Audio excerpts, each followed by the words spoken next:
Bonjour tout le monde. Ce matin, en ce jeudi 28 avril, on prend le temps de s'arrêter pour accueillir la parole de Dieu une fois de plus.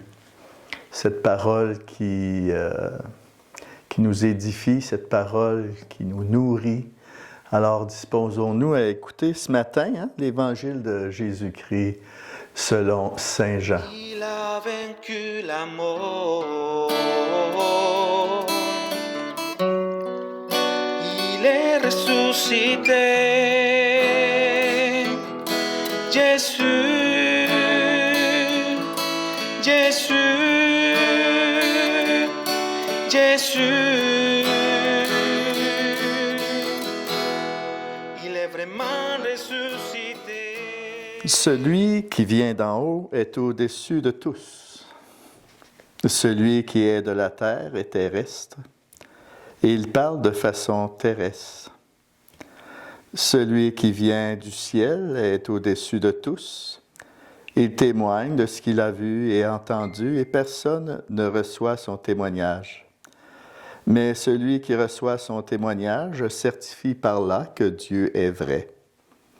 En effet, celui que Dieu a envoyé dit les paroles de Dieu, car Dieu lui donne l'Esprit sans mesure. Le Père aime le Fils, il a tout remis dans sa main. Celui qui croit au Fils a la vie éternelle. Celui qui refuse de croire le Fils ne verra pas la vie, mais la colère de Dieu demeure sur lui. Acclamons la parole de Dieu. Louange à toi, Seigneur Jésus. Alléluia, il est vraiment ressuscité. Alléluia, Alléluia, crions de joie. Jésus, il est vraiment ressuscité. Alléluia, Alléluia. Ressuscité. Alléluia, Alléluia. Crions de joie, Jésus. Il est vraiment ressuscité. Alors voilà, encore ce matin, une très belle parole dans l'Évangile de Jean, c'est au chapitre 3, au verset 31-36. Alors, contrairement à ce qu'on pourrait croire, c'est pas Jésus qui parle dans le texte. C'est Jean-Baptiste qui dit les paroles que vous venez d'entendre dans ce texte-là. Alors, on sait que dans ces temps-là, Jésus aussi baptisait au Jourdain. C'est quand même étonnant. Or, Jean-Baptiste, il sait depuis le début quelle distance qu'il y a entre lui, un homme voué à Dieu quand même, mais quand même un homme seulement. Et Jésus, qui est dans son début de ministère, est comme caché comme un simple disciple. Alors, Jésus, il ne fait pas de vague encore. Alors, mais Jean, il connaît Jésus. Il le connaît. Et il dit ici, car celui qui est né de la terre ne pourra guère parler, si grand soit-il qu'à hauteur de la terre. Et celui qui vient du ciel d'auprès du Père, son témoignage a toute autre valeur. Alors, c'est pourquoi Jean-Baptiste, il voit ce grand abîme qu'il y a entre lui et Jésus. Il sait que Jésus n'est pas de la terre. Alors, Jean le Baptiste, il invite fortement ses disciples à se tourner vers le Christ. Il les invite à continuer leur cheminement avec Jésus. Parce que Jésus seul compte maintenant. Et Jean-Baptiste y est rendu là. Alors celui qui a regardé Jésus, qui l'a entendu, qui a reçu son témoignage, celui-là peut certifier que Dieu est vrai. Alors, c'est ce témoignage que Jean-Baptiste porte à l'égard de Jésus. Celui qui l'a entendu, qui a reçu son témoignage, celui-là peut certifier que Dieu est vrai. Alors, ça veut dire aussi que celui qui a reçu le témoignage du Christ est transformé aussi parce qu'il l'a appris.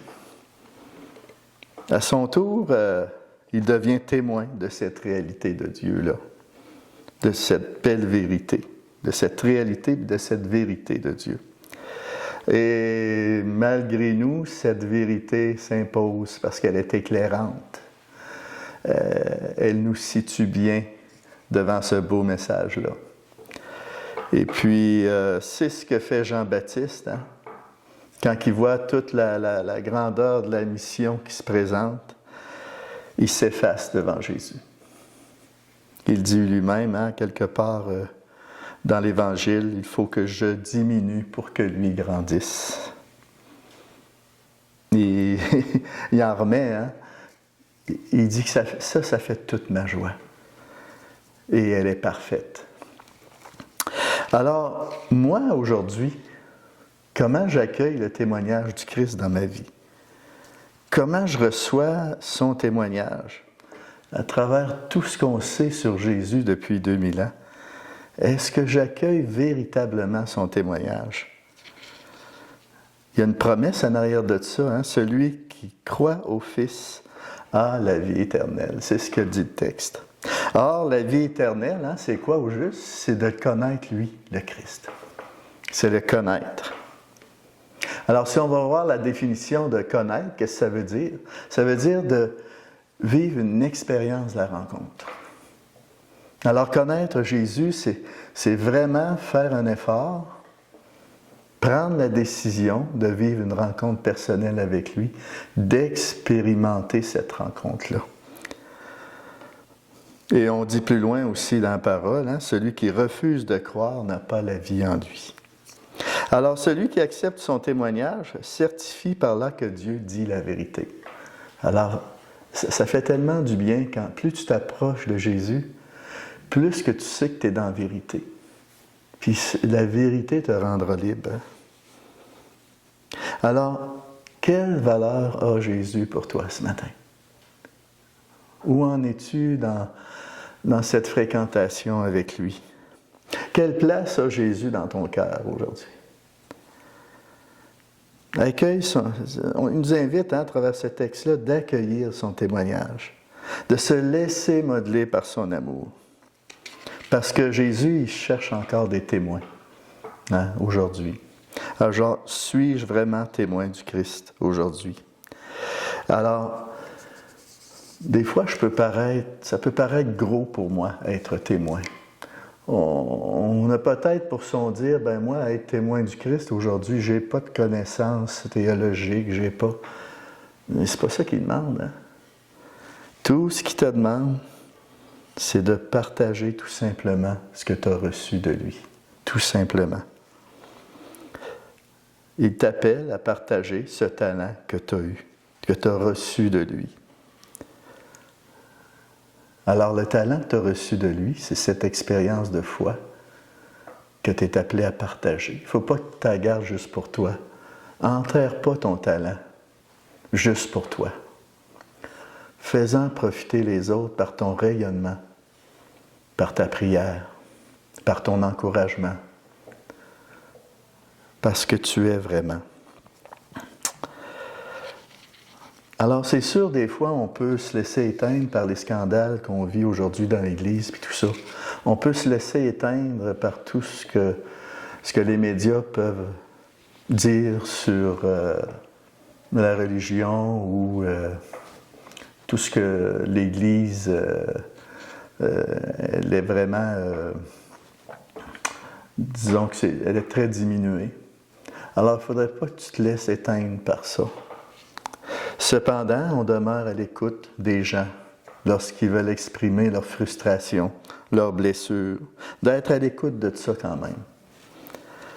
D'être à l'écoute de leurs déceptions, de leurs critiques. Alors, c'est ce chemin de guérison-là qu'on a tous à vivre, parce que tous ont été blessés par tout ce qui s'est passé. Alors, tout simplement, de glisser ensemble dans ce mouvement de guérison qui commence par l'accueil du ressuscité. Alors, ça commence par ça.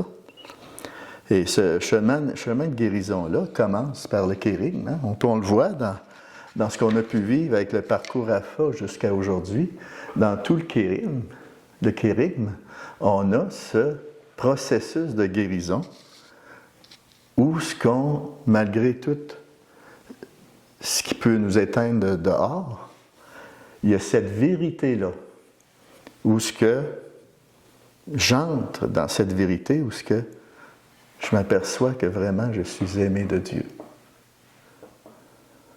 Dieu t'aime. C'est ça le kérigme. Dieu t'aime et il y a un plan d'amour pour toi. Puis malheureusement, le péché est venu fausser ça. Il est venu entacher ce plan d'amour-là. Alors pour nous réconcilier avec Dieu, Jésus a donné sa vie sur la croix pour toi. Il est mort à ta place. Et le Père l'a ressuscité le 3e jour pour que tu puisses avoir la vie en lui. Dans ce chemin de guérison-là aussi, j'ai une décision à prendre de réorienter ma vie avec lui, en lui faisant confiance. Parce qu'avoir la foi aujourd'hui, c'est se fier sur quelqu'un. Avoir la foi, c'est moi je fais confiance en Jésus. Je fais confiance à cet appel qu'il a mis dans mon cœur. Il y a une autre étape dans le kérigme qui est important, qu'on a vu dans le parcours Alpha aussi, c'est de vivre ce baptême dans l'Esprit Saint qui me fait goûter Dieu. Et ensuite, on est appelé à vivre ça en Église, avec des frères et sœurs, pour faire des disciples à notre tour. Alors, pour revenir à cet évangile, notre place véritable nous est donnée. Jean le Baptiste nous démontre celui qui croit et celui qui refuse. 2 options. Il y a comme un chemin qui est tracé, qui me sont proposés. Alors, je suis libre de la recevoir, cette vie, et je suis libre aussi de la refuser.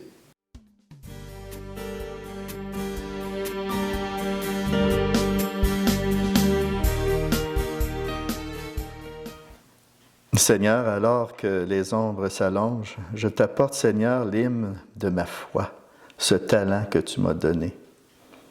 C'est le trésor plus précieux que tu m'as donné, que j'ai reçu. Aussi, je te prie d'ouvrir le cœur des hommes et des femmes à ce cadeau. Viens chercher tout simplement tous ceux et celles qui sont dans la vallée de l'ombre, du découragement, du doute, dans l'ombre du refus de Dieu. Qu'ils placent leurs mains dans ta main, Seigneur, et arrivent avec toi aux rives de la vie éternelle. Amen. Et moi, je vous bénis, frères et sœurs, au nom du Père, du Fils et du Saint-Esprit. Allez et demeurez dans la paix du Christ. À la prochaine.